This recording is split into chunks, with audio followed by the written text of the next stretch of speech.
శుక్లాంబరధరం విష్ణుం శశివర్ణం చతుర్భుజం ప్రసన్నవదనం ధ్యాయేత్ సర్వవిఘ్నోపశాంతయేత్. గురుర్బ్రహ్మా గురుర్విష్ణుః గురుర్దేవో మహేశ్వరః గురుః సాక్షాత్ పరబ్రహ్మ తస్మై శ్రీగురవై నమః. వ్యాసాయ విష్ణురూపాయ వ్యాసరూపాయ విష్ణవే నమో వై బ్రహ్మనిధయే వాసిష్ఠాయ నమో నమః. కూజంతం రామ రామీతి మధురం మధురాక్షరం ఆరుహ్య కవితాశాఖాం వందే వాల్మీకికోకిలం. శ్రుతిస్మృతిపురాణానాం ఆలయం కరుణాలయం నమామి భగవత్పాదశంకరం లోకశంకరం. వాగర్ధావివ సంపృక్తౌ వాగర్ధప్రతిపత్తయే జగతః పితరౌ వందే పార్వతీపరమేశ్వరౌ. సూక్తిం సమగ్రయతున స్వయమైవ లక్ష్మీః శ్రీరంగరాజమహిషీమధురైః కటాక్షైః. వైదగ్ధ్యవర్ణగుణగుంభనగౌరవైర్యాం కండూలకర్ణకుహరాः కవయోధయంతి. హైమోర్ధ్వపుండ్రమజహన్మకుటం సునాసం మందస్మితం మకరకుండలచారుగండం బింబాధరం బహుళదీర్ఘకృపాకటాక్షం శ్రీవేంకటేశముఖమాత్మని సన్నిధత్తాం. విమలపటీ కమలకుటీ పుస్తకరుద్రాక్షశస్తహస్తపుటీ కామాక్షీ పక్ష్మలాక్షీ కలితవిపంచీ విభాసి వైరించీ. మనోజవం మరుతతుల్యవేగం జితేంద్రియం బుద్ధిమతాం వరిష్టం వాతాత్మజం వనరయూధముఖ్యం శ్రీరామదూతం శిరసా నమామి. ఆపదామపహర్తారం దాతారం సర్వసంపదాం లోకాభిరామం శ్రీరామం భూయో భూయో నమామ్యహం. నారాయణం నమస్కృత్య నరం చైవ నరోత్తమం దేవీం సరస్వతీం వ్యాసం తతో జయముదీరయేత్. హరి ఓం. పరమేశ్వర స్వరూపైన సభకి నమస్కారం. గరుత్మంతుని యొక్క ఆవిర్భావము తర్వాత, ఆయన జన్మించిన తరువాత ఆయన వేగాన్ని చూసి దేవతలు ఋషులు మరొక అగ్నిహోత్రం అనుకుని ప్రళయకాలంలో ఉదయించేటటువంటి ఆ అగ్నిహోత్రం ఎలా ఉంటుందో, దాని గమన వేగం ఎలా ఉంటుందో, అలా ఉన్నటువంటి ఆ గరుత్మంతుని యొక్క స్థితిని చూసి వాళ్ళందరూ అగ్ని సూక్తాలతో ప్రార్థన చేస్తే ఆయన ఆకాశంలో ఒక్కసారి తిరిగి వచ్చి తల్లి అయినటువంటి వినత పాదములకు నమస్కరించి నిలబడినటువంటి స్థితి దగ్గర నిన్నటి ప్రసంగాన్ని ఆపి ఉన్నాను. అంతటి బలవంతుడైనటువంటి గరుత్మంతుడు రెండవ కుమారుడిగా వినతకి జన్మించాడు అని చూసింది కద్రువ. అసూయ మరింత ప్రబలింది. ఇది ఆ మహాభారతంలో కేవలం కథాంశంగా వినవలసినటువంటి విషయం కాదు. అత్యంత ప్రమాదకరమైనటువంటి పోకడని మనకి మనంగా జాగ్రత్తగా పరిశీలనం చేసుకోవలసినటువంటి విషయం. నా శరీరంలో పుట్టిన పుండే కదా అని పుండుని చక్కగా పోషించి పెద్ద చేస్తే దానిలో నుంచి వచ్చేటటువంటి విషం శరీరంలో రక్తమంతటా ప్రవహించి చిట్ట చివరికి ఆ శరీరాన్ని ఎలా పడగొట్టేస్తుందో అలా అసూయ కూడా ప్రమాదాన్ని తీసుకొస్తుంది. ఇంకా తన శరీరమునందు పుట్టినటువంటి వ్రణం తనని మాత్రమే పడగొడుతుంది, కానీ తన యందు పుట్టినటువంటి అసూయ తనతో పోదు, అది కులక్షయం చేసేస్తుంది. మొత్తం కుటుంబమే నశించిపోతుంది దానివల్ల. ఒక్కొక్కసారి చాలా భయంకరమైనటువంటి ఉపద్రవమే వస్తుంది. అందుకేనేమో అసలు ఈ గరుడోత్పత్తి యందు చాలా చమత్కారమైన విషయాన్ని ఒకదాన్ని ఆవిష్కరించారు వ్యాసభగవానుడు. భూమి లోపలికి వెళ్ళిపోతాయి పాములు, ఆకాశంలో ఎగురుతాయి పక్షులు. భూమి లోపలికి వెళ్ళిపోయే పాముకి ఆకాశంలో ఎగిరే పక్షికి శత్రుత్వం వచ్చింది. అంటే రెండు పరస్పర విరుద్ధమైనటువంటి ప్రాణులు. ఒకటి ఎంత కిందకెళ్లాలో అంత కిందకెడుతుంది, ఒకదానికి అసలు ఎగరడమే రాదు. పాము ఎగరదు, పాము బిలాన్ని చూసుకుని దాని లోపలికి వెళ్ళిపోతుంది. పక్షికి దిగడం రాదు, పక్షికి ఎగరడమే వచ్చు. దిగడం అంటూ జరిగితే ఏ విశ్రాంతి కోసమో తప్ప దాని పదము ఎప్పుడూ పైకి వెళ్ళడమే. పైకి వెళ్ళే ప్రాణులు ఎవరికి జన్మించాయి? ఎవరికి అసూయ లేదో వారికి పైకి వెళ్ళే ప్రాణులు జన్మించారు. అంటే దేవతాంశ సంభూతులు జన్మించారు. ఎవరికి అసూయ కడుపులో ఉన్నదో అప్పటికి ప్రకటనము కాకపోయినా అది లోపల రగులుకుంటోంది. అసలు అసూయ అన్నది లేకపోతే ఒకరికి ఏదో మంచి జరిగింది అనేటప్పటికి ఎలా ఉద్భుతమైంది ఉంటే కదా పెరగడం అన్నది. అంతకుముందు అటువంటి వికారము లోపల లేకపోతే వినతకి జరిగిన మేలు చూసి కద్రువ అసూయని వ్యక్తం చెయ్యవలసిన అవసరం లేదు. అది వ్యక్తమైంది వినత యొక్క కోరికని చూసి. అసలు ఆ వ్యక్తము కావడం అనే పరిస్థితి లేకుండా ఉండడం ఎప్పుడు సంభవమై ఉండేది? ఆమెకి అసూయ లేకపోతే. అసూయ అంటూ ఉండడం పాములకు తల్లి కావడమే. అంటే కిందకి వెళ్ళిపోయేటటువంటి ప్రాణులకు జననము. ఇక్కడ పాము అనబడేటటువంటి దాన్ని దేవతాపరంగా కానీ, కుండలినీ శక్తిగా కానీ, శ్రీ విద్యాపరంగా కానీ, లేకపోతే ఈశ్వరుని యొక్క ఆభరణ విశేషంగా కానీ అన్వయం చేసేటటువంటి పరిస్థితిలో చూడకూడదు. అది కిందకి వెళ్ళిపోయేటటువంటిది, విషతుల్యమైనటువంటిది, 10 మంది చూసి భయపడేది, అసహ్యించుకునేటటువంటి ప్రాణిగా మాత్రమే పరిగణింపబడవలసి ఉంటుంది. కాబట్టి అధోముఖమైనటువంటి చలనము కలిగినది పాము. అసలు ఎన్నడూ లేచి నిలబడడం కానీ ఎగరడం కానీ తెలియదు. అటువంటివి కొన్ని వేలు పుట్టాయి కద్రువకి. ఇద్దరే పుట్టారు, ఇద్దరూ ఆకాశంలో తిరిగేవాళ్ళే. అపారమైన తేజోమూర్తులు జన్మించారు. దేని వలన జన్మించారు అంటే అసూయ అనేటటువంటిది లేకుండా ఉండడమే చాలా ప్రధానం. ఇదే రాబో కాలంలో మహాభారత కథని కూడా నిర్ణయం చేసింది. అందుకే ఆదిపర్వంలో ఈ అమృతాపహరణము అనేటటువంటి ఘట్టము, గరుడోత్పత్తి ఏదైతే ఉందో అదే మిగిలినటువంటి భారత కథకంతటికీ కూడా సూచనగా ఉంటుంది. గాంధారి యందు ఈ అసూయా విశేషం ఉంది. ఈ అసూయా విశేషం ఉన్నటువంటి గాంధారికి పుట్టిన వాళ్ళు 9. ఈ అసూయ లేని కుంతి మాద్రికి పుట్టిన వాళ్ళు 5. వాళ్ళ 5 దేవతాంశ సంభూతులు. వీళ్ళు 9 కలిపురుషునికి సంబంధించినటువంటి ప్రకోపాలు. అందుకే ఆ 5 మీద వాళ్ళు ఎప్పుడూ అసూయతోటే జీవించారు. ఆ 5 అసూయని పోగొట్టే ప్రయత్నం ఎన్నడూ చెయ్యలేదు ధృతరాష్ట్రుడు, ఎన్నడూ చెయ్యలేదు గాంధారి. త్రికరణ శుద్ధిగా చెయ్యలేదు. చెయ్యనటువంటి కారణం చేతనే మీకు ఎదరెదర మహాభారతంలో ధృతరాష్ట్రుని యొక్క జీవన స్థితి ఎలా ఉంటుంది అన్నది మీకు అర్థమవుతుంది. అదే కట్టి కుడిపేసింది. 9 కొడుకులున్న గాంధారికి చిట్ట చివర ఒక్క కుమారుడు కూడా మిగలలేదు. 5 కుమారులున్నటువంటి పాండురాజుకి 5 కుమారులు మిగిలారు. ఎక్కడ ధర్మం ఉంటుందో, ఎక్కడ అసూయ లేకుండా ఉంటుందో అక్కడ దేవతాశక్తులు నిలబడతాయి. మనిషి జీవితంలో అత్యంత ప్రధానంగా పరిశీలించుకోవలసినటువంటి విశేషం ఏదైనా ఉంటే అసూయే. ఎందుకో తెలుసా అండి? మీరు ప్రయత్నపూర్వకంగా పరిశీలనం కోసమని చెప్పి ప్రయత్నం చెయ్యవలసింది మహాభారత కథని అధ్యయనం చేయడం చేత, శ్రవణం చేయడం చేత అసూయాది గుణములను తొలగుతోసుకోవడానికి చేసే ప్రయత్నం. అసూయని పొంది ఉండడానికి ఎక్కడ శిక్షణ పొందక్కర్లేదు. అసూయని పొంది ఉండడానికి పుస్తకాలు ఏమీ చదువుకోక్కర్లేదు. అసూయని కలిగి ఉండడానికి గురువుగారి పాదములు పట్టుకోవలసిన అవసరం ఏమి ఉండదు. అది తనంత తానుగా ప్రబలుతుంది. అందున మీరు చూడండి, చాలా చిన్నతనంలో ప్రారంభమైపోతుంది కొంతమందికి. ఇది జీవుడు ఎప్పటి నుంచో కోట్ల జన్మలుగా తెచ్చుకుంటున్నటువంటి లక్షణం. ఇది ఎంతవరకు వెళ్ళిపోతుందంటే తన అన్నదమ్ముల్ని, తన అక్క చెల్లెళ్ళని, తన తల్లిదండ్రుల్ని, తన భార్యని ఎవరిని సమాజంలో అతను ఆదరంతో చూడలేడు. అతను ఎవరిని గౌరవించలేడు. కారణం ఒక్కటే. మీరు అందుకే చూడండి, కొంతమంది మాట్లాడేటప్పుడు మీరు ఎంతటి మహాత్ముల గురించి మాట్లాడండి, వాడా అంటాడంతే, ఏకవచన ప్రయోగం చేసేస్తారు. అసలు గౌరవవాచకమైనటువంటి సంబోధన చెయ్యడానికి తగిన వ్యక్తి అన్నవాళ్ళు వాళ్ళ జీవితంలో ఉండరు. అది అవతల వారికి లోపం కాదు. మీరు ఒక మహాత్ముణ్ణి గారు అని పెట్టి సంబోధించలేదనుకోండి, ఆయనకు వచ్చే ఉపద్రవం ఏముంటుంది?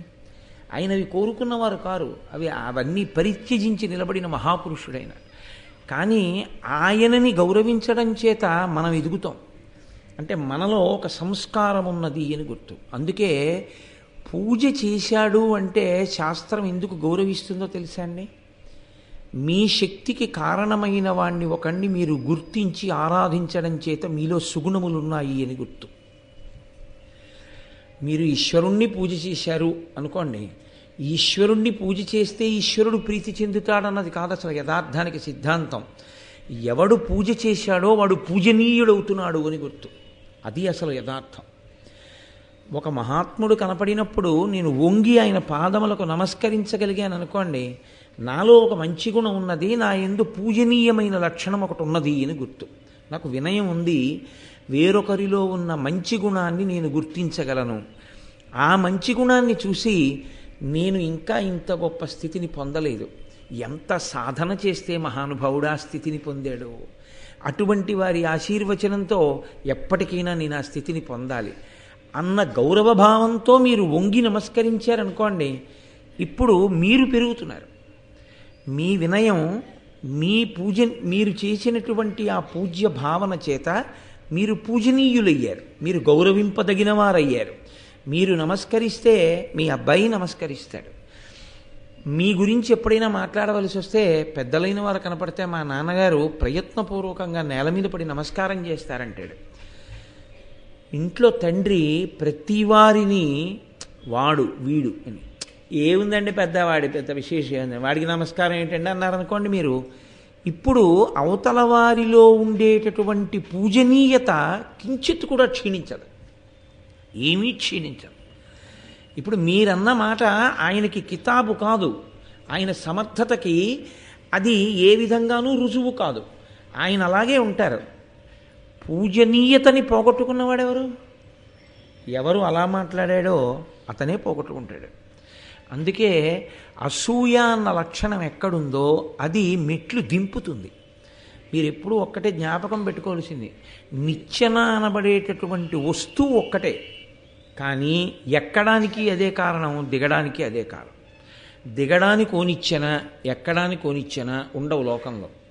ఎక్కడానికైనా దిగడానికైనా అదే వేస్తారు. ఎక్కుతారా దిగిపోతారా అన్నది మీ ఇష్టం. మిమ్మల్ని ఈశ్వరుడు సర్వోత్కృష్టమైన మనుష్య జన్మ అన్నది ఒకటి ఇచ్చాడు. అంటే పుడుతూనే ఒక ఎత్తులో నించున్నాడు. ఇప్పుడు దాని నుంచి పశుత్వంలోకి వెళ్ళిపోవచ్చు, నిచ్చెన మించి దిగిపోయి. ఇంకా అంతకన్నా పైకెక్కి దేవతల్లోకి వెళ్ళచ్చు, ఈశ్వరుల్లోనే కలిసిపోవచ్చు. నిచ్చెనని ఎలా వాడుకుంటారన్నది మీ ఇష్టం. మీరు ఎక్కినా దిగినా నిచ్చెన దోషం మాత్రం లేదు. అది ఒడిసి పట్టుకోవడానికి చేసేటటువంటి ప్రయత్నం. అసూయ అన్న గుణం కనపడగానే అయ్య బాబోయ్ ఇది నాతో పోదు, ఇది నన్ను మొత్తం నా వంశాన్ని కూడా క్షయం చేస్తుంది, చాలా ప్రమాదాన్ని తీసుకొస్తుంది.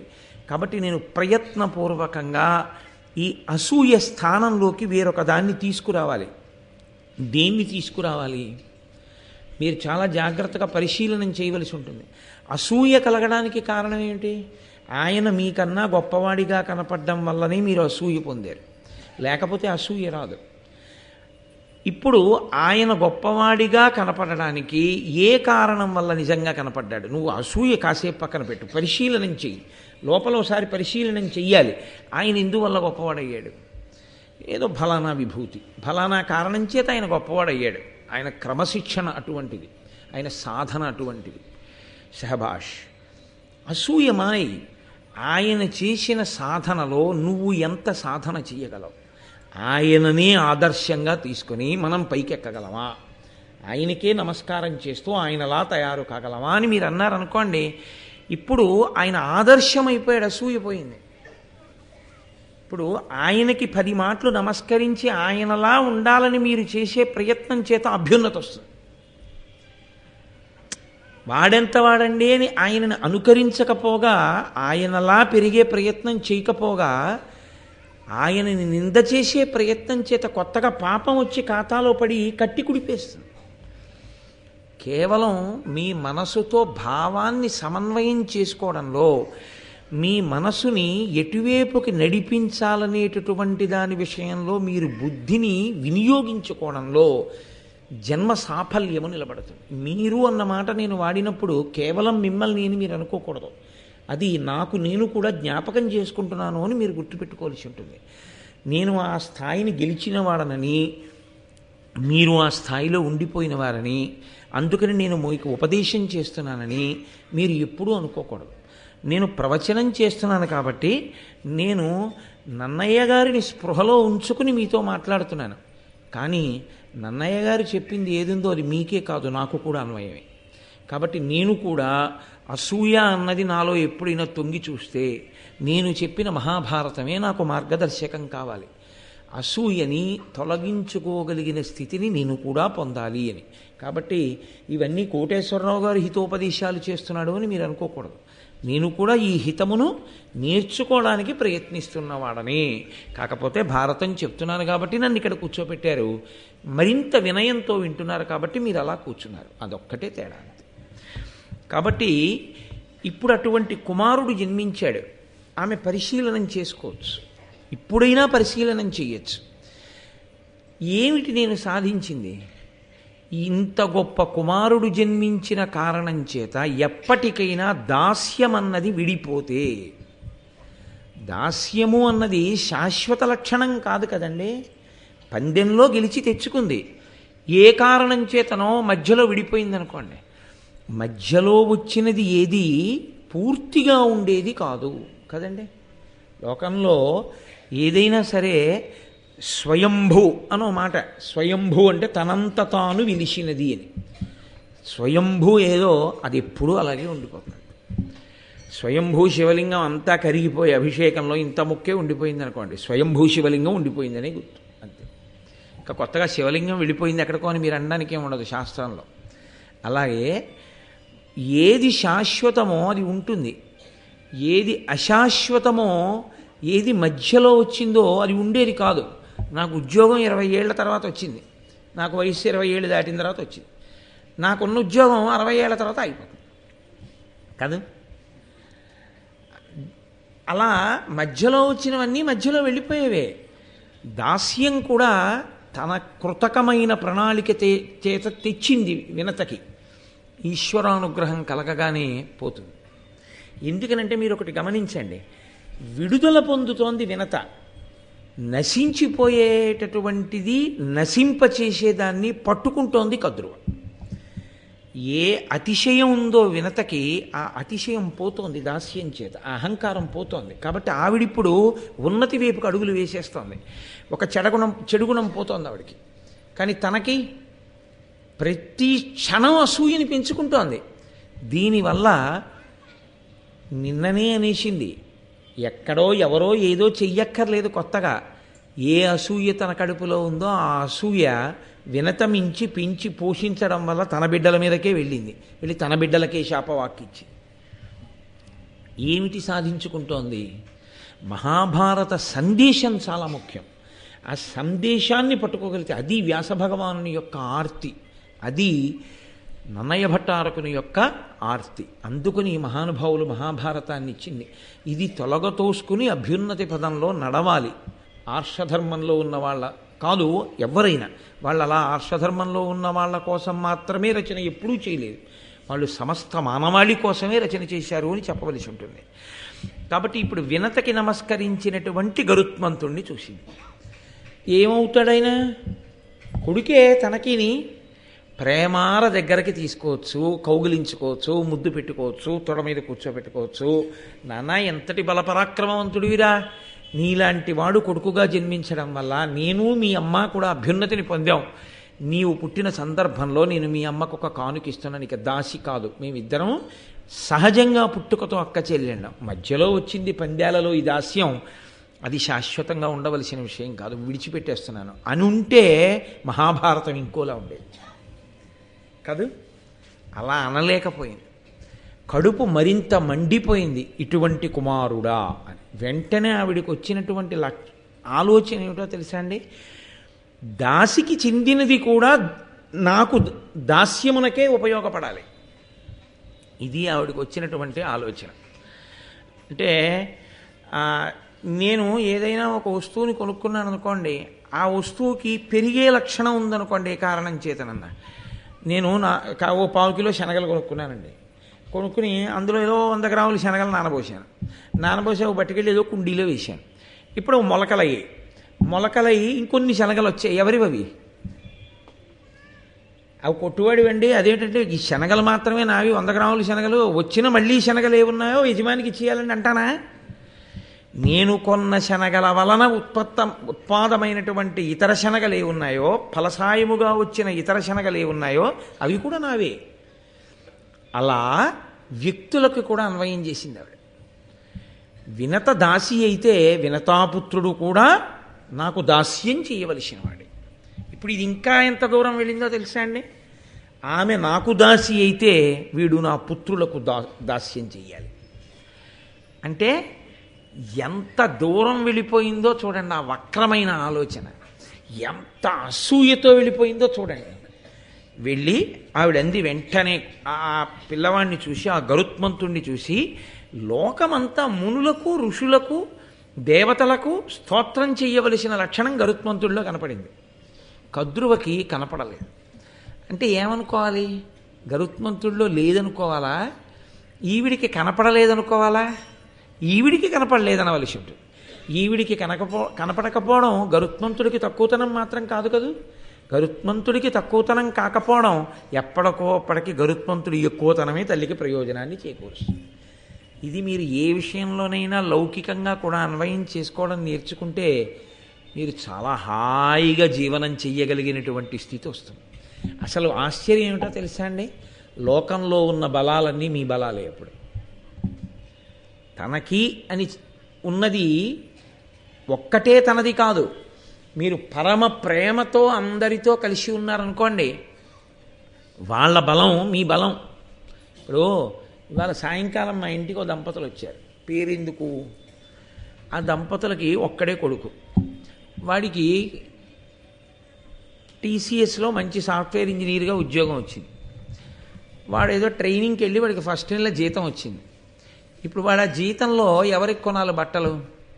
వాళ్ళ అమ్మగారికి నాన్నగారికి కొనుక్కుంటే చాలు. అథవా వాళ్ళ నాయనమ్మగారికి తాతగారికో అమ్మమ్మగారికో తాతగారికో కొనాలి. వాడు గురువుగారికి అమ్మ బట్టలు కొని, నాన్నగారండి కుట్టించేయండి, లేకపోతే మళ్ళీ గురువుగారు ఎవరికన్నా ఇచ్చేస్తారేమో అవి అని, వాడు చిన్నవాడు. వాడు ఎక్కడో ట్రైనింగ్ అవుతూ మొదటి నెల జీతంలో వాడు ఇక్కడికి పంపించి డబ్బులు వాడు బట్టలు కుట్టించి వాడు వచ్చి బట్టలు పెట్టి నమస్కరించి వెళ్ళాడు. ఇప్పుడు ఆ దంపతులకి కొడుకైన వాడు నాకు వాళ్ళిద్దరూ కూతురు అల్లుడు వరుస అయితే వాడు నాకు మనవడే. కాలంలో నాకు ఇంకా మనవలు పుట్టలేదు, కానీ తాతగారు అని గౌరవించి అభ్యున్నతి కలగగానే నా తాతగారికి బట్టలు కుట్టించే మనవడు కూడా నాకు వచ్చేసాడా లేదా? అదే అంటే నేను ఒక ఉదాహరణకి చెప్తున్నాను సుమండి, గొప్పకని కాదు. ఏదో నాలో ఏ మంచితనం లేకపోయినా వాళ్ళకి నా యందు మంచితనం కనపడింది వాడికి. అందుకని వాడు నన్ను తాతగారిని చేసుకోగలిగాడు. నేను వాడిని మనవాడిని చేసుకుని ఓ ప్యాంటు చొక్కా సంపాదించుకోగలిగాను అనుకోండి. పోని నేను అదే కుటుంబంతో నాకు ద్వేషం ఉందనుకోండి, ఈ ప్రేమ ఉంటుందా? ఈ ప్రేమ ఉండదుగా. రేపు వాడికి ఓ భార్య వస్తుంది, బిడ్డలు వస్తారు, నా శరీరానికి పెద్దరికం వయసు వస్తుంది. నేను రేపు పొద్దున్న హైదరాబాదులో దిగాను అనుకోండి, వాడు గబగబా కారు పట్టుకొచ్చి మా ఇల్లు దగ్గరండి, మీరు చెప్పే ఉపన్యాసాల వేదికకి మీరు ప్రశాంతంగా హాయిగా మా ఇంట్లో ఉండండి అంటాడు. ఎక్కడిది అనుబంధం? ఎక్కడిది ప్రేమ? అంటే కేవలం ప్రేమ చేత మీరు అసూయని విడిచిపెట్టగలిగితే లోకంలో ఉన్న వాళ్ళవన్నీ మీవే. ఎందుకో తెలుసా అండి? వాళ్ళు పరమ సంతోషంతో పరమ ప్రేమతో మీ పక్కకు వచ్చి నిలబడతారు. అదొక్కటి సాధించుకోలేకపోతే జీవితంలో అసూయతో ప్రతి వాళ్ళని దూరం చేయడం నేర్చుకుంటే వారికి ఉన్నవన్నీ మిమ్మల్ని కాల్చేవై కూర్చుంటాయి. అది ఆ చిన్న మెళకువ ఒక్కటి వస్తే చాలు. అది అసూయని పరిత్యజించడం వల్ల వస్తుంది. నేను 1కి 10 మాటలు దాన్ని ఎందుకు అన్ని మాటలు చెప్తావు అని అనుకోకండి. నా తాపత్రయం వల్ల ఏమిటంటే అసలు యథార్థానికి అసలు ఈ ఘట్టాల్ని యథార్థంగా వినవలసిన వాళ్ళు ఎవరో తెలుసా అండి? చిన్నపిల్లలకి చెప్పాలి ఈ ఘట్టాల్ని. వాళ్ళు జీవితంలో వృద్ధిలోకి రావలసిన వాళ్ళు పాడైపోకుండా, చీడాకు పట్టకుండా, వాళ్ళకి అసూయ యొక్క ఆ గర్హనీయమైన స్థితిని బోధ చేయడానికి మహాభారతాన్ని ఆధారంగా చెప్పాలి. కానీ ఇవాళ మన వ్యవస్థ ఎక్కడ విఫలమైందంటే, మనం ఇంత పరమోత్కృష్టమైన విషయాల్ని తీసుకెళ్ళి పిల్లలకి పాఠ్యాంశంగా అందించడంలో డిజాస్ట్రస్ ఫెయిల్యూర్ అంటారు ఇంగ్లీష్లో. ఆ స్థితి మనం పొంది ఉన్నాం. దాన్ని ఎవరు మార్చగలరో వారు దాని గురించి ఆలోచించవలసి ఉంటుంది. కాబట్టి ఇప్పుడు కద్రువ వినతకి నమస్కరించినటువంటి గరుత్మంతుణ్ణి చూసంది, తడయక మ్రొక్కియున్న వినతాసుతునప్పుడు చూచి ఆత్మలో నిడుగడ చేయుచుం కడు సహింపక కద్రువ వాని పిల్చి నా కొడుకులు నెల్ల నెత్తుకొని కృమ్మరుచుండుము ఏమి పంచినన్ మడవక చేయుమీ పని సమర్పణ చేసే ప్రభుత్వం ఏర్పడన్. స్పష్టంగా చెప్పేస్తున్నారు నన్నయ్య గారు. ఆయన అంటున్నారు, కడు సహింపక, ఆ గరుత్మంతుని యొక్క వైభవాన్ని జీర్ణం చేసుకోలేక ఇంకో మంచి పనివాడు దొరికాడు అని అనుకుని ఆవిడంది, తడయక మ్రొక్కియున్న వినతాసుతునప్పుడు చూచి, అమ్మకి నమస్కారం చేస్తున్నాడు, అప్పుడే పుట్టాడు ఆయన, ఇంకా ఆయనకి లోకం తెలియదు అని అనుకోవలసి ఉంటుంది. కానీ కారణజన్ముడు కాబట్టి ఆ స్థితిని పొందాడు. ఆ పిల్లవాడిని పిలిచింది, ఆత్మలో నిడుగడ చేయుచుంకడు సహింపక కద్రువ వాని పిలిచి నా కొడుకుల నెల్ల నెత్తుకొని కృమ్మరచుండమా. ఇది ఒక్కొక్క రకంగా చాలా బాధగానే ఉంటుంది. ఆవిడికి పాపం పసిపిల్లాడు ఉంటాడు. ఇంటి పని పిల్ల అయితే, ఇంటి పని మనిషి అయితే ఆవిడికి పిల్లలు ఉండరండి. వాడు అమ్మ ఎప్పుడు వస్తుంది, పాలు ఎప్పుడు వస్తుందని ఇస్తుందని వాడు ఏడుస్తుంటాడు. పిల్లాడితో చేసుకోలేకపోతున్నాను, కొంచెం బట్టలు ఉతికెళ్ళిపోని యజమానురాలంటుంది. ఏమి తన పిల్లవాడు ఎలాంటి వాడో ఆవిడ పిల్లవాడు అలాంటి వాడు కాడు, పోన్లేవే సాయంకాలం ఇప్పుడు నీకు ఓపిక ఉన్నప్పుడు చేసి పెట్టు, లేకపోతే ఈ ఒక్క 6 నెలలు నీకు నాకు కూడా ఈ స్థితి నుంచి బయటకు వచ్చే వరకు ఇంకొకరిని కూడా పెట్టుకుంటారు అని అనలేని తన కళ్ళజోడులో అవతల వారి కష్టాలని చూడలేకపోవడం. అది అప్పుడేమి, అప్పుడు ఇప్పుడు ఎప్పుడూ కనపడుతుంది. కాబట్టి కద్రువంది, నా పిల్లల్ని నీ వీపు మీద ఎత్తుకుని ఆడిస్తూ ఉండు, అలా తిప్పుతూ ఉండు ఆకాశం. ఏమిటి ఆవిడ బాధ?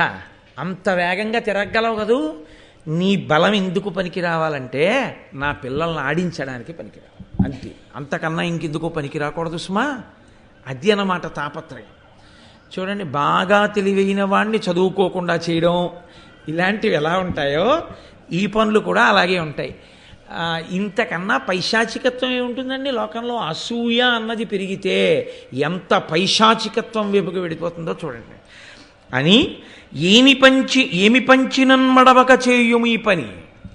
నువ్వు పిల్లల్ని మోసి తిప్పి తీసుకొచ్చి అక్కడ వదిలేసి నువ్వు వేరే పని మీద వెళ్ళిపోతావేమో. ఏమో ఇంత బలం ఉన్నవాడు ఏ వేదమో చదువుకోవడానికి బయలుదేరితే, దీంతో పాటు ఏ అస్త్ర విద్య నేర్చుకుంటే, అది ఆవిడ భయం. వాళ్ళని అలా తిప్పి తీసుకొచ్చి కూర్చోపెట్టి నువ్వు వెళ్ళిపోవడం కాదు, 1000 మంది పిల్లలు ఎవరు ఏ పని చెప్పినా నోరెత్తకుండా చేస్తూ ఉండు. 1000 మంది అన్నాక వాళ్ళ కోరికలు తక్కువ ఉంటాయా? వాడు ఆ పుస్తకం పట్టరా అంటాడు, చేసేవాడు దొరకాలి కానండి. లోకంలో తమోగుణం పెరిగిపోవడానికి అంతకన్నా లక్షణం ఇంకోటి ఉండదు. అప్పుడప్పుడు నా చేతిలో పుస్తకం కూడా అందేసుకుంటూ ఉంటే నేను అదే అంటుంటాను, కొన్నాళ్ళకి నాకు రాచరికం వచ్చేస్తుందండి, అలా అన్నీ పుచ్చేసుకోకండి, ఆమన్యం పోయి అసలు వినయంగా బతకడం పోతుంది నాకు ఇహ అని. అది ఇంకోటి చేసేవాడు మీకు దొరకాలి, కానీ అడుగడుగునా మీకు చేసి పెడుతున్నారు అనుకోండి, కుర్చీలోంచి లేచి కదిలి వస్తువు తీసుకోవడం కూడా మీ స్థితికి తక్కువతనంగా మీకు అనిపిస్తుంది కాదు. ఆ స్థితిని గెలవగలిగిన వాడైతే 10 మందికి పనికొచ్చేవాడు తప్ప, ఇది నేను చేయడమా అనుకున్నవాడు దేనికి పనికొస్తాడు? సేవ చేయడానికి. మహాత్ములు ఆ కోణంలో ఆలోచించారు. గాంధీ గారి దగ్గరికి రాజేంద్ర ప్రసాద్ గారు వెళ్ళి సబర్మతి ఆశ్రమంలో కలుసుకుని, నేను ఏమైనా సేవ చేయాలనుకుంటున్నాను, ఏం చేయనని అడిగారు.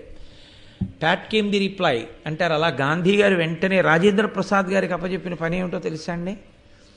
ఆశ్రమంలో కుష్ఠరోగులు ఉన్నారు, కుష్ఠరోగులకి పాయిఖానా ఉంది. ఆ రోజుల్లో ఇప్పుడున్నటువంటి వ్యవస్థ కాదు. నువ్వు ప్రతిరోజు కుష్ఠరోగుల యొక్క పాయిఖానాలోకి వెళ్ళి వాళ్ళు విసర్జించినటువంటి మలాన్నంతటిని ఎత్తి దూరంగా వేస్తుండా సేవ చేయాలి. పరమ సంతోషం. ఆయన వెంటనే ప్రారంభం చేశాడు ఆ పని. సేవ చేయడానికి పదవులు అక్కర్లేదు, సేవ చేయడానికి ఇంకేమీ అక్కర్లేదు. సేవ చెయ్యాలన్న తలంపు నీకుంటే చాలు. సేవ చేయడానికి టికెట్లు కొనుక్కోక్కర్లేదు, ఆర్జిత సేవలన్న పేరే అక్కర్లేదు. వెంకటాచలం వెళ్ళి సేవ చేయడానికి డబ్బులు ఉండాలా?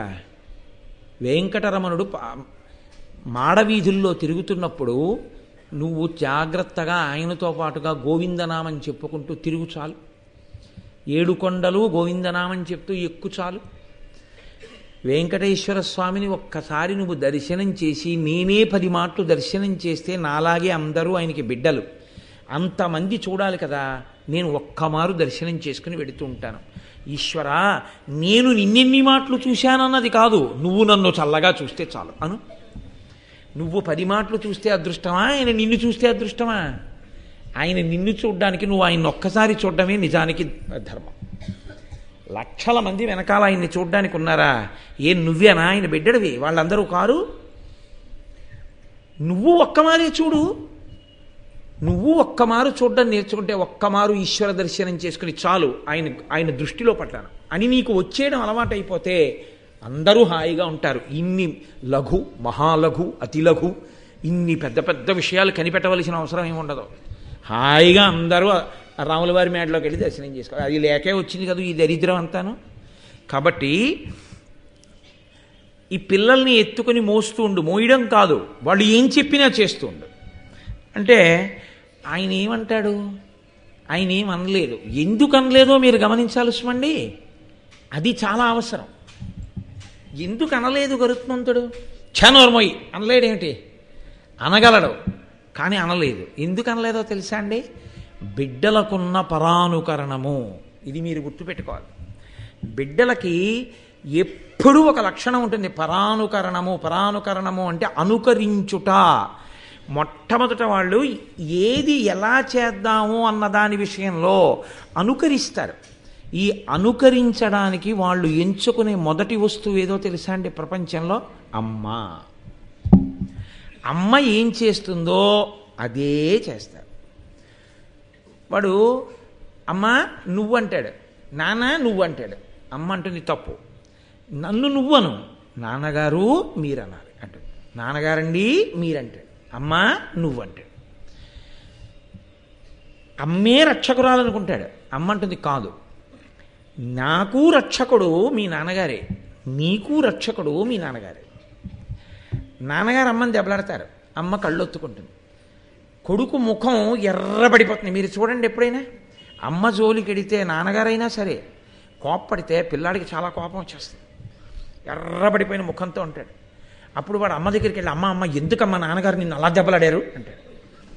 నాన్నగారు దెబ్బలాడితే నాన్న ఎప్పుడూ మన మంచికే దెబ్బలాడతారు తప్ప నాన్నగారు అనవసరంగా దెబ్బలాడరు. నాన్నగారు దెబ్బలాడారని నేను ఏడవట్లేదు, నాన్నగారు దెబ్బలాడేంత వరకు నేను ఈ విషయం ఎందుకు తెలుసుకోలేకపోయానని ఏడుస్తున్నాను అని అమ్మందనుకోండి, వాడికి నాన్నగారు దెబ్బలాడేంత వరకు మనం తప్పు తెలుసుకోకుండా ఉండకూడదు, నాన్నగారు దెబ్బలాడే స్థితి ఇవ్వకూడదని తెలుసుకుంటాడు.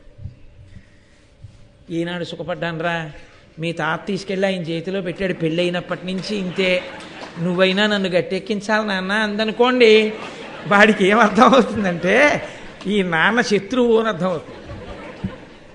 నేను యథార్థం మనకి చేస్తున్నాను. పైకి నేను నవ్వుకి సంబంధించిన విషయాన్ని చెప్పానని మీరు అనుకోకూడదు. పాపం వెర్రాయిని దెబ్బతినేస్తాడు చిట్ట చివరికి వచ్చేటప్పటికి. అమ్మ అలా మాట్లాడకూడదు. అందుకే ఒకవేళ నువ్వు అలా మాట్లాడతావేమో మాట్లాడకు సుమా అని చెప్పి సన్నికలు తొక్కిస్తారు పెళ్లిలో. నువ్వు ఈ రాయి ఎంత గట్టిగా ఉందో నీ మనసు కూడా అంత గట్టిగా ఉంచుకో, నువ్వు అన్న మాట చాలా దూరాలు వెళ్ళిపోతాయి. నువ్వు మా తమ్ముడి గురించి ఏమైనా అంటే కాపురం విడిపోతుంది. మా నాన్న గురించి ఏమైనా అన్నావో రేపు పొద్దున్న నేను మా నాన్నగారు ముఖం చూసుకోవడం మానేసామంటే ఇంకంతకన్నా అన్యాయమైన విషయం ఉండదు. కొన్ని నువ్వు కొత్తగా సంసారంలోకి వస్తున్నావు, బాగా ఒడిసి పట్టుకోసుమా అని సన్నికలు తొక్కిస్తారు. ధర్మం గురించి అంత ప్రయత్నం చేశారు ఋషులు మనకి. కాబట్టి పిల్లలకి ఉండేటటువంటి లక్షణం పరానుకరణం. అమ్మ ఏం చేస్తోందో వాడు చేసేస్తాడు. వాడికి బలం ఉందా బలం లేదా వాడికి అనవసరం. మీరు చూడండి, చాలా సందర్భాల్లో ఇప్పుడంటే లేవు, పూర్వం రోట్లో బండ పెట్టి పచ్చడి చేస్తుండేవారు. పచ్చడి చేస్తూ ఆ రోజుల్లో వెళ్ళడం అంటే సెల్ ఫోన్ మోగిందని ల్యాండ్ ఫోన్ మోగిందని వెళ్ళడం ఉండేది కాదు. ఆ రోజుల్లో వెళ్ళడం అంటే ఎవరో తలుపు కొట్టారని వెళ్ళేవారు. తలుపు కొట్టారని వెళితే ఈ పిల్లాడు బుడిబుడి నడకలతో వచ్చి వాడు రోటిని ఇలా ఓ చేత్తో పట్టుకుని ఓ చేత్తో ఆ బండ వీడికి అందదు, ఆ బండ పట్టుకుని ఏదో దంపేసే ప్రయత్నం చేసి ఆ పచ్చిమిరపకాయ ముక్క కళ్ళల్లో పడిపోయి బేరమని ఏడ్చేవాడు. అమ్మ దంచుతోంది, వీడు దంచుతాడు. అమ్మ ఏం చేస్తుందో వాడు చూసి అదే చేసే ప్రయత్నం చేస్తాడు. ఆ విషయంలో వాడి సమర్థత అసమర్థత మరిచిపోతాడు. అమ్మ చెప్తుంది ఇది నువ్వు చేయకూడదు, తప్పు నాన్న, నువ్వు అలా చేయకూడదు, దాని జోలికి వెళ్ళకూడదు. అందుకే అమ్మ దైవం అండి. అమ్మ లేకపోతే, అమ్మ అన్న శబ్దం లోకంలో లేకపోతే ఈ సృష్టి ఆగిపోతుంది వెంటనే. ప్రతి క్షణం దిద్దుతుంది అమ్మ. అలా చెప్పగా చెప్పగా చెప్పగా చెప్పగా వాడు పరిణితి పొందుతాడు. అలా గరుత్మంతుడికి శక్తి లేదా అండి? మరి ఎందుకండి కద్రువు చెప్తే నేనెందుకు చేస్తానని ఎందుకు అడగలేదు? వినత అడగదు. వినత ఆవిడ్ని చూడగానే ఇలా నిలబడింది. ఓ, అమ్మలా నిలబడింది, అమ్మలా చేస్తోంది అంటే మనం కూడా అలాగే చెయ్యాలన్నమాట, అంతే. ఇందులో నన్నయ్య గారు, వ్యాస భగవానుడు ఎంత దాచారో మీరు అర్థం చేసుకోండి. ఇవన్నీ చెప్పారా అండి నన్నయ్య గారిని మీరు నన్ను అడగకూడదు. చెప్పారు. ఎక్కడ చెప్పారు? చెప్పకుండా చెప్పారు. ఒక్కొక్కసారి చెప్పకుండా ఉన్న భాగం కూడా చెప్పిన భాగమే. ఎందుకో తెలుసా అండి? నేను ఇప్పుడు వాక్య నిర్మాణం చేసి మీతో మాట్లాడుతున్నప్పుడు నా ఊపిరి అయిపోయే వరకు వాక్య నిర్మాణం చేసి మళ్ళీ ఊపిరి కొరకు ఊపిరి తీసుకునేటప్పుడు మధ్యలో ఒకసారి ఆగుతాను. ఇదిగో ఇప్పుడు ఆగలా, మళ్ళీ ఊపిరి తీసుకుని వాక్య నిర్మాణం చేస్తాను. కోటేశ్వరరావు గారు చెప్పిన ఉపన్యాసం అనగా ఆ మధ్యలో ఉన్న ఖాళీలు తీసివేయవలను అంటారండి మీరు. ఇదంతా కూడా ఉపన్యాసమే కాదు. అలాగే అమ్మని అనుకరించుట అన్న మాట గురించి నన్నయ్య గారు ఎక్కడ చెప్పారండి అనకూడదు. అంత బలం ఉన్నవాడు కద్రువు చెప్తే చేశాడు అంటే వినత చేసింది కాబట్టి చేశాడు. అంత బలాన్ని మరిచిపోయేటట్టుగా ఎందుకు చేశాడు అంటే అమ్మయే ప్రధానమైన అనుకరణకి ఆదర్శంగా స్వీకరింపబడింది కాబట్టి. లోకంలో ఉన్న తల్లులందరికీ పరాకు చెప్తున్నారు నన్నయ్య గారు. లోకంలో తల్లులందరికీ పరాకు చెప్తున్నారు వ్యాస భగవానుడు. ఈ సమాజంలో ఉత్తమ పుత్రుడు తయారవుతున్నాడు అంటే కారణం తల్లియే. అందుకే గర్భాలయమే అది, ఆలయం అది. ఆమె వలన తయారవుతాడు మహాపురుషుడు. తయారవ్వాలంటే ఆవిడ వలనే. తల్లి అన్న ఒక్క మాట ఎంతంత దూరమో వెళ్ళిపోయి మహాపురుషులు తయారయ్యారు. శివాజీకి చిన్నతనంలో నేర్పింది తల్లి. ధర్మము, సనాతన ధర్మము అన్న మాట మీద గౌరవం నేర్పింది. స్త్రీ అంటే ఏమిటో గౌరవం నేర్పింది. తరువాతి కాలంలో శివాజీ మహమ్మదీయ స్త్రీలు తనకి ఖైదీలుగా దొరికితే పరమ పవిత్రంగా వాళ్ళని వెంటనే పరదాలతో మూసేసిన పల్లకీలలో కూర్చోబెట్టి శత్రువులకు అప్పచెప్పేశాడు తప్ప కనీసం కన్నెత్తి కూడా ఎన్నడూ పరస్త్రీని చూడలేదు. ఎక్కడి నుంచి వచ్చింది శివాజీకి ఆ శక్తి? తల్లి బోధలోంచి వచ్చింది. అమ్మ చిన్నతనంలో చెప్పినటువంటి మాట ఏదుందో అదే పిల్లవాడిని తరువాతి కాలంలో తీర్చిదిద్దుతుంది. వాడి సమర్థత మర్చిపోయినా అక్కడే, వాడిలో లేని సమర్థత ఉత్పన్నమైనా అక్కడే. అక్కడే వస్తుంది. అసలు సంస్కారం అనేటటువంటిదంతా అక్కడే ప్రారంభమవుతుంది.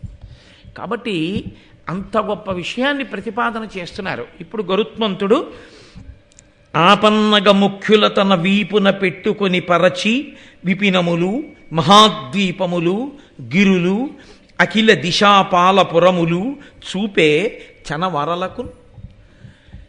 ఈ పావులన్నింటినీ వీపు మీద ఎక్కించుకునేవాడు. ఆయనకి 1000 పావులు లెక్క. ఈ 1000 పావుల్ని వీపు మీద ఎక్కించుకుని రండి మిమ్మల్ని అలా తిప్పుకొస్తాననేవాడు. ఈ తిప్పు రావడం అనేటటువంటి మాట ఉంది చూశారు, ఇదో చాలా చమత్కారమైన మాట వస్తుందండి. కాసేపు పిల్లాడిని అలా తిప్పి తీసుకురావే పనుంది అంటారు. ఎవరో వచ్చి ఇంట్లో మాట్లాడుతున్నారు అనుకోండి, పిల్లాడు అల్లరి చేస్తున్నాడు అనుకోండి, వెంటనే కాసేపు పిల్లాడిని అలా తోటలో తిప్పి తీసుకురావే, వీళ్ళతో మాట్లాడి పంపించేస్తాడు. ఈ దిక్కుమాలని తిప్పి తీసుకురావడం, ఈ దిక్కుమాలని తిరగడం అన్న అలవాటు ఉండి చూశారు. ఇది పనున్నా లేకపోయినా రోడ్ల మీద తిరగడం అలవాటు అవ్వడం వల్ల ఇన్ని ప్రమాదాలు. అసలు నిజంగా అంత తిరగడానికి సమయం ఎక్కడుందండి? ఎంత వాంగ్మయం, ఎంత సాహిత్యం, ఎన్ని పుస్తకాలు, ఎంత చదువు. ఇన్ని పుస్తకాలు చదివినా, ఎన్ని విన్నా, ఎన్ని చూస్తున్నా అబ్బా ఏమీ ఆనందం, ఎంత సంతోషం అనుకున్ననాడు వెళ్ళరా ఫలానా చోటికన్నా కూడా ఎందుకండి అనవసరంగా తిరుగుడు, వద్దండి కూర్చుని చదువుకుంటాను కాసేపు అంటాడు. అసలు కూర్చుని చదువుకోవడం అనేటటువంటి అలవాటు ఎప్పుడు పోయిందో అప్పుడే ఈ ప్రారంధ కర్మ అంతా వచ్చింది. ఈ చదువు అన్న శబ్దం బోర్ కొట్టేస్తోందండి. How to kill the time అంటాడు. You need not kill the time, time kills you and day comes. మనం టైంని కిల్ చేసేది ఏంటి? టైమే కిల్ చేస్తుంది. కిల్ చేయగలిగిందే టైము. అక్కర్లేని మాటలన్నీ వచ్చేస్తాయి దాంట్లోంచి. కాబట్టి అదిగో తిప్పుకురా అంది. అప్పటి నుంచి ఇప్పటి వరకు ఇవే లక్షణాలు నడుస్తున్నాయి మహాభారతంలో ఉన్నవే. అందుకని పాపం ఆయన తిప్పడం అంటే ఏదో పక్క సందులోనూ ఆ తోటలోనూ తిరిగేంత తక్కువ శక్తి కాదయింది. కాబట్టి ఆయన ఏం చేసేవాడంటే వీపున పెట్టుకొని పరచి విపినములు మహాద్వీపములు ఓసారి అలా ఎగిరాడంటే ఓ దండకారణ్యం అయిపోయేది. అక్కడి నుంచి 4 కులపర్వతాల మీదకి దీపాల మీదకి వెళ్ళిపోయేవాడు. గిరులు పెద్ద పెద్ద కొండలు చూపించేసేవాడు. అక్కడి నుంచి దిశాపాలపురములు దిక్పాలకుల యొక్క పురాలు అంటే 8 దిక్కుల చివరలకి తీసుకెళ్ళి ఆ దిక్పాలకుల యొక్క పురాలు చూపించి తీసుకొచ్చేస్తుండేవాడు. శివరాత్రి నాడు 5 యాత్రలు 5 క్షేత్రాలు చూపించేస్తామనేది ఉంటుంటుంది చూసారా ప్యాకేజ్. అలా ఇవాళ మిమ్మల్ని నైరుతి దిక్కుకి తీసుకెళ్ళి అక్కడ స్థావరం చూపిస్తానని ఓ అరగంటలో అలా వెళ్ళి, అరగంట అంటే తప్పే ఆయనకి, ఒక క్షణంలో 1,00,000 యోజనముల దూరాన్ని క్షణంలో వెళ్ళాడు ఆయన. అలా వెళ్ళి ఇలా వచ్చేసేవాడు. ఆ పిల్లలందరికీ గరుత్మంతుడు అన్నగారిగా లేదా గరుత్మంతుడు తమ్ముడిగా లభించడం వల్ల వచ్చిన అదృష్టం ఏంటంటే వాళ్ళు భూమిని అంతటినీ చూసేశారు. వాళ్ళు అన్ని చోట్ల వాళ్ళు చూడండి ఏం లేదు 5 పైసలు టికెట్ లేకుండా. అంటే ఫ్రీ కన్వీనియన్స్ ఒకటి దొరికింది కదా వాళ్ళకి. అందుకని హాయిగా తిరిగి వస్తున్నారు. ఇంకా పిల్లలకి పాడైపోవడానికి ఇంతకన్నా అదృష్టమైన వస్తువు ఇంకోటి లేదు. వాడికి మీరు అక్రమాలినటువంటివి కొనిచ్చేసి పిల్లాడు ఏడుస్తున్నాడండి మారాం చేస్తున్నాడండి అందుకు కొనిచ్చేసామండి అని 18, 16 ఏళ్ల వాడికో 17 ఏళ్ల వారికో హీరో హోండా ఒకటి కొనిచ్చేస్తే వాడు 90 కిలోమీటర్ల స్పీడ్లో ఇలా భుజాలు ముడుచుకొని స్పాండలైటిస్ పేషెంట్లా వెళ్ళిపోవడానికి అలవాటు పడిపోతే ఏదో ఒకనాడు ఇంటెన్సివ్ కేర్ యూనిట్లో తేలిపోతాడు. పాపం తల్లిదండ్రులే. నోరు మొయ్యి, నేను 40 ఏళ్ళకి తొక్కాను మోటార్ సైకిల్, నీకెందుకురా ఇవ్వను, నడు కాలినడకల వెళ్ళడం అలవాటు చేసుకో, లేకపోతే పెరగవలసిన వయస్సు సైకిల్ తొక్కు, నీకు వ్యాయామం. మోటార్ సైకిల్ ఏంటి నీకు ఇవ్వను. నీకు తెలుసా మహాపురుషులు ఈ దేశంలో ఎంత కష్టపడిపోయికొచ్చారో? ఒకానొకప్పుడు లాల్ బహదూర్ శాస్త్రి గారిని కాశ్మీర్ వెళ్ళమని జవహర్లాల్ నెహ్రూ గారు పిలిచి చెప్తే ఆయన తడబడుతుంటే, ఏమి శాస్త్రిజీ భయపడుతున్నారా కాశ్మీర్ వెళ్ళడానికి? అక్కడంతా అల్లరిగా ఉందని ఎందుకు భయపడుతున్నారు వెళ్ళడానికి? ఏం అలా తటపటాయిస్తున్నారు అని అడిగితే, నేను వెళ్ళలేక కాదు, కాశ్మీర్లో చలిని తట్టుకోవడానికి కావలసిన స్వెట్టర్ లేదు నాకని చెప్పాడు. అటువంటి మంత్రులు పరిపాలించిన దేశం, అటువంటి మహానుభావులరా, అటువంటి మహాపురుషులు పరిపాలించినటువంటి నేల. లాల్ బహదూర్ శాస్త్రి గారు ప్రధానమంత్రి చేసిన కాలంలో వాళ్ళ పిల్లలు వీధిలోకి వెళ్ళి బస్ స్టాప్ దగ్గర నిలబడి బస్సులో వెళ్ళి చదువుకున్నారు తప్ప అఫీషియల్ కార్ ఎక్కి ప్రధానమంత్రి కారులో పిల్లలు వెళ్ళి చదువుకోవాలి. మన దరిద్రం ఏమిటంటే లాల్ బహదూర్ శాస్త్రి గారి గురించి ఎక్కడా పిల్లలకి చెప్పుకునే స్థితి మనకి లేకపోవడం ఇవాళ. అటువంటి మహాపురుషులు పుట్టిన భూమి. నేను ఎంత కష్టపడితే ఈ డబ్బు సంపాదించానో తెలుసా? నీకెందుకురా మోటార్ సైకిల్? నడవలేవా? సైకిల్ తొక్కలేవా? తొక్కు సైకిల్. నీ సైకిల్లో గాలి నువ్వు కొట్టుకోలేవా? సైకిలు పంపు కొనిస్తాను, కొట్టు గాలి. ఏం ఒంట్లో ఓపిక ఉందిగా, కొట్టుకో గాలి అని తండ్రి పిల్లల్ని అనగలిగితే పిల్లలు విచ్చలవిడిగా తిరగరు. పిల్లలు తిరుగుతున్నారంటే పిల్లల్ని అని ప్రయోజనం లేదు. పిల్లలకి చెప్పగలిగితే వాళ్ళు వింటారు. మనకి ముద్దన్న పేరు మురిపెమన్న పేరు ఒకటి ఉంది. అందులో సమస్తమైనటువంటి కుసంస్కారాలు వచ్చేస్తున్నాయి. కాబట్టి ఈయనే ఉండలేడు 78 ఛానల్స్ లేకపోతే పిల్లాడు చూస్తే తప్పేంటి. కాబట్టి ఆ రోజుల్లో గరుత్మంతుడు దొరికాడు. వాళ్ళకి చదువా సంధ్య తిరగడమే పని అని వాళ్ళు తిరుగుతున్నారు. ఇప్పుడు మోటార్ సైకిల్ ఇచ్చిన తండ్రి ఎటువంటి వాడో అప్పుడు గరుత్మంతుడిని అప్పచెప్పి తిరగమన్న కద్రు అటువంటిది. కాబట్టి వాళ్ళు అవన్నీ తిరుగుతున్నారు, చూస్తున్నారు, వస్తున్నారు, తింటున్నారు, పడుకుంటున్నారు, ఆడుకుంటున్నారు. చేసి పెట్టడానికి వినతా తిప్పడానికి గరుత్మంతుడు బాగా దొరికారు. ఇంతకన్నా జీవితానికి అభ్యున్నత ఏమిటి సాధించాననుకుంటోంది కద్రువ. ఇది ప్రమాదం అక్కడ వచ్చింది. కాదు ఇలా ఉండకూడదు అని ఆవిడ అనుకుని ఉండుంటే ఏదో వాడంతా ముచ్చట పడుతున్నాడు కొందరు మోటార్ సైకిల్ అనని తల్లి అయ్యి ఉండుండేది కాదు. కాబట్టి అంటే నేను దాన్ని యథార్థంగా ఇవాల్టి సమాజానికి అన్వయం చేయడానికి ఆ మాట వాడుతున్నాను అని మీరు అర్థం చేసుకోవాల్సి ఉంటుంది తప్ప నేను ఎవరిని వ్యక్తిగతంగా అంటలేదు అని మీరు గుర్తుపెట్టుకోవాల్సి ఉంటుంది. ఇప్పుడు రోజు తిప్పుతున్నాడు, తీసుకొస్తున్నాడు, చక్కగా కాలం గడిచిపోతోంది. ఒకరోజు ఆయన ఏం చేశాడంటే, అక్కడికి వెడదామా, ఈశాన్య దిక్కుకి వెడదాం, చూసేసాం కదా, నైరుతి దిక్కుకి వెళ్తే చూసేసాం కదా, ఇది చూసేసాం కదా అన్న మాట ఒకటి ఉంటుంది.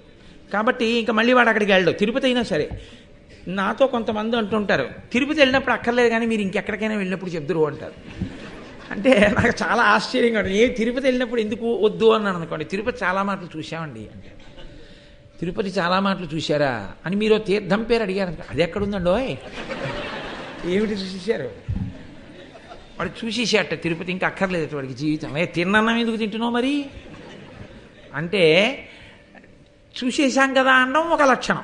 అదో మనస్సు యొక్క పరిణితి లేని స్థితికి ఇవన్నీ ఏవి జీవితాంతం అసలు ఎప్పుడూ చూసినా తనివి తీరకూడదో అవి చూసేసామనుకుంటూ ఉండడం అదొక దుష్ట లక్షణం. కాబట్టి అలా వెడదామా, దక్షిణ దిక్కుకి చూసేసాం, ఉత్తర దిక్కుకి చూసేసాం, మరి ఇంక చూడందే ఉంది. ఆ పైకి సూర్యుడి దాకా వెళ్ళలేదు. మీ కర్మ ఎక్కడిని తీసుకెడతానన్నాడు ఆయన. ఆయనకేం పోయింది? ఎక్కారు, బయలుదేరారు, సూర్యుడి వైపుకి పెడుతున్నాడు గరుత్మంతుడు. ఆయనంటే తట్టుకుంటాడు, వీళ్ళకు ఉండద్దు ఆ శక్తి. నాన్నగారండి 100 కిలోమీటర్లు డ్రైవ్ చేసేయండి నాన్నగారండి, ఇంకా స్పీడ్గా వెళ్ళిపోవాలని నాన్నగారండి, ఆ కార్ దాటియాలి నాన్నగారండి అన్నాడు అనుకోండి. నోరు మొయ్యి అనాలి తండ్రి, గట్టిగా పట్టు కూర్చో వెళ్ళిపోదాం అన్నాడు అనుకోండి. వెనకాల వాడికి బేజారు వచ్చిన తర్వాత ఆపడానికి ఉండదు. గేర్లు మార్చాలి, యాక్సిలేటర్ తగ్గించాలి, బ్రేక్ వెయ్యాలి, అది తగ్గాలి స్పీడ్. ఈలోగా వాడి కింద పడిపోతే కళ్ళు తిరిగి. కాబట్టి డ్రైవ్ చేసేవాడికి ఉన్నంత నైపుణ్యం కూర్చున్నవాడికి ఉండాలని ఎక్కడుంది? కాబట్టి అలా అడగకూడదని కద్రువన్నా చెప్పాలి. వాళ్ళు ఏం చెప్తే చెయ్యని చెప్పింది. ఆయన తప్పే ఉంది? సూర్యుడి దగ్గరికి తీసుకెళ్ళన్నారు. రెండు ఎక్కండి అన్నాడు ఆయన. తీసుకెళ్ళడం మొదలుపెట్టాడు. మొదలు పెడితే ఆ సూర్యమండలానికి దగ్గరగా వెళ్ళిపోతున్నారు. ఇంకా బాగా దగ్గరగా వెళ్ళలేదు. గరుత్మంతుడు హాయిగా ఉన్నాడు. ఆయనకి ఈ పిల్లలు ఏమైపోయారంటే శుభ్రంగా మాడి మసి అయిపోయి పైనుంచి కింద పడిపోయారు. అందులో బతికిన వాడు లేడు, చచ్చిపోయి కింద పడిపోయారు. చిత్రం ఏమిటంటే ఆవిడ తప్పు పట్టింది గరుత్మంతుడు. ఎంత బుద్ధి లేని వాడివిరా, నీకు బుద్ధి ఉండద్దండి. అసలు నిజంగానండి ఎంత ఆశ్చర్యంగా ఉంటాయో ఇవన్నీ. అది గడుసుతనం అనుకుంటారు, గడుసుతనం అనుకుంటారు కానీ చిచి ఇలా జీవించకూడదు, ఇలా మాట్లాడకూడదు అనేటటువంటి పరిస్థితి ఉండదు కొంతమంది దగ్గర. రే మేకు కొట్టాలి, పక్కింటికి వెళ్ళి సుత్తి పట్టరా అంటే ఆ కొడుకెళ్ళి ఆ పక్కింట్లో అడిగొచ్చి అన్నాడు, నాన్నగారండి వాళ్ళకి సుత్తి ఉందిట కానీ ఇవ్వరట. అంటే ఏమి ఎందుకు ఇవ్వరు అంటే, మేకులు కొడితే వాళ్ళ సుత్తి సొట్టలు పడుతుందట, అందుకని ఇవ్వరట. సుత్తి సొట్టలు పడుతుందా మేకు కొడితే? ఎంత స్వార్థం రా, మన సుత్తే ఉంది పట్టరాదుగో బూట్లో తనది. అంటే దానికి ఏమి ఇంకా చాలా గడుసుతనంతో మాట్లాడుతున్నాం. మనం ఎవరి మీద తప్పు తోసేసామన్న దాని గురించిన తాపత్రయమే తప్ప అసలు మనం ఇలా మాట్లాడచ్చా అనేటటువంటి ధోరణి ఏమీ ఉండదు లోకంలో. కాబట్టి ఆవిడ గరుత్మంతుణ్ణి తప్పు పట్టింది. పిల్లలు అడిగితే మాత్రం నువ్వు తీసుకెళ్ళండి, మరి ఆవిడేగా చెప్పింది తీసుకెళ్ళమని. పిల్లలందరూ చచ్చిపోయారు, నీవు బుద్ధిహీనుడవు, నీకు బుద్ధి లేదు అని నింద చేసి ఆవిడ దేవేంద్రుణ్ణి ప్రార్థన చేసింది. నరసుర సిద్ధకిం పురుష నాగ నభశ్చర ముఖ్యులెల్లా నీ కరుణయ వేచిమండ్రు త్రిజగంబులు నీ కులిశాభిరక్షణ స్ఫురణన చేసి సుస్థిరత పొందు పురంధర సర్వలోక సుందర శరణంబు నాకగుము దానవసూదన పకశాసన అంటే ఇంద్రుణ్ణి స్తోత్రం చేస్తూ, ఓ లోకసుందర మహానుభావ, దేవతలు కిన్నెరులు కింపురుషులు మొదలైన వాళ్ళందరూ కూడా నిన్ను అనువర్తించి నీ యందు భక్తితో ఉండి నీ శాసనాన్ని ఔదలదాల్చి అభ్యున్నతిని పొందుతూ ఉంటారు. ఇవాళ నా కుమారులు సూర్యమండలం వైపుకి వెళ్ళబోయి ఆయన యొక్క తీవ్రమైన వేడి చేత శరీరాలను విడిచిపెట్టి కింద పడిపోయారు, మరణించారు. కాబట్టి నీవు వాళ్ళందరినీ బ్రతికించవలసింది అని శరణాగతి చేసి ఆయన్ని ప్రార్థన చేసింది. త్రికరణ శుద్ధిగా ప్రార్థన చేసినప్పుడు పలకడం దేవతల యొక్క లక్షణం. అందుకే ఎప్పుడైనా ఈశ్వరానుగ్రహం కలగలేదు అంటే దానికి కారణం మీరు ఈశ్వరుణ్ణి సరిగ్గా నమ్మి పూజించలేదు అని గుర్తు తప్ప ఈశ్వరుడు ఎందు దోషమున్నది అని మీరు అనకూడదు. శంకర భగవత్పాదులు జన్మించాలి అని, శంకర భగవత్పాదులు జన్మించాలని కాదు సంకల్పం, కొడుకు పుట్టాలి అని.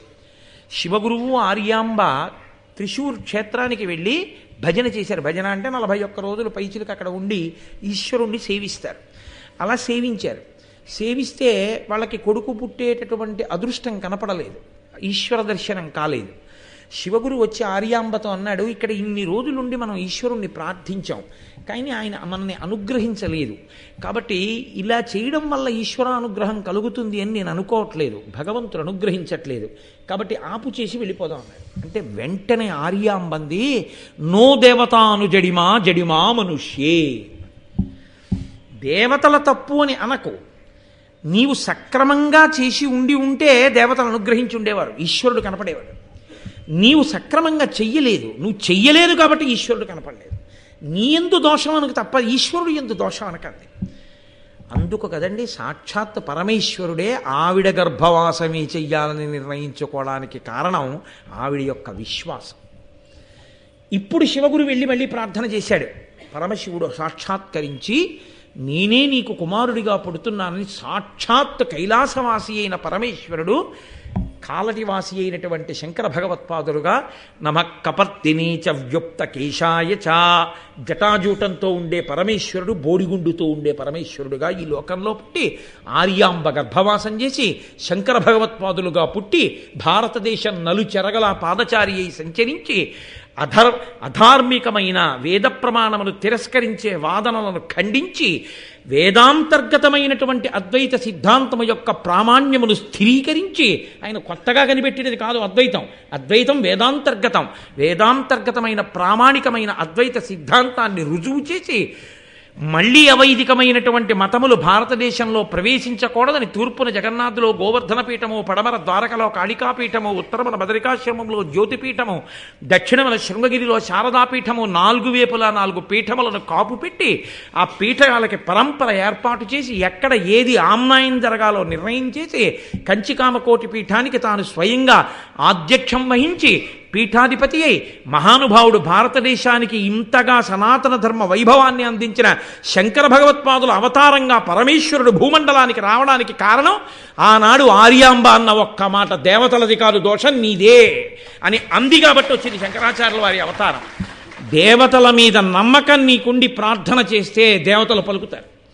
అసలు విశ్వాసము నీకు లేకపోతే కలడు కలండనుడు వాడు కలడో లేడో సంశయాత్మ వినశ్యతి.